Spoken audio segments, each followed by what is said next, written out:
Арьс бол хүний биеийн гадна бүрхүүл бөгөөд хамгийн том эргэтэн юм. Түүний жин нь нийт биеийн жингийн 15-аас 20 орчим хувийг эзэлдэг. Арьс нь давхрагт бүтцтэй бөгөөд эпидерм, жинхэнэ амьс ба гиподерм зэргээс бүрдэнэ.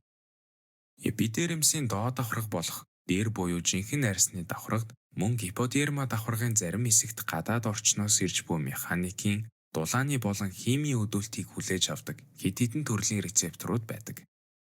Хүлээн авахч рецепторууд нь биеийн бүх хэсэгт жигд бус тархсан байдаг. Жишээлбэл хурууны үзүүр дээр хүрэлцэх мэдрэмжийг хариуцдаг олон хүлээн авахч рецепторууд байдаг.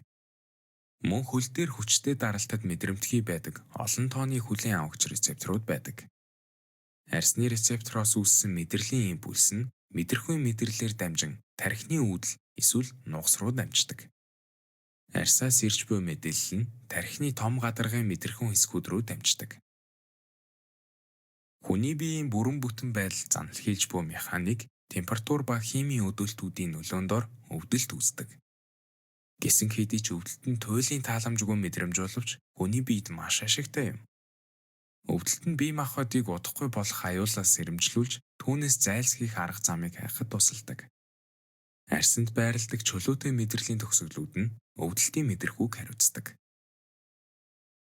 Хэд хэдэн төрлийн арьсны хүлээн авахч рецепторууд нь гадны механик өдөөлтөд хариу үйлдэл үзүүлэх үүрэгтэй. Тэдний нэг нь чөлөөт мэдрэлийн төгсгөл ба түүнийг хүрээлэн капсулаас бүрдсэн хүрэлцэх бие юм. Хүрэлцэх бие нь голчлон хүрхийг мэдэрдэг бөгөөд тэдгээрийн хамгийн олон тоонд хурууны үзүүрт байрладаг. Давхрагт бие нь арьсны гүн давхрагт байрладаг механик рецепторууд юм. Тэд даралтын хурдан өөрчлөлтөд хариу үйлдэл үзүүлдэг бөгөөд жижиргээний гол хүлээн авахч рецепторууд юм. Биеийн дулаан мэдрэмж, дараа нь биеийг хөрвөх мэдрэмж нь түүний тогтмол температурыг хадгалахад хэрэгцээтэй юм. Жинхэнэ арьсны дулаан хүлээн авахч рецепторууд нь дулааныг мэдрэх үүрэгтэй.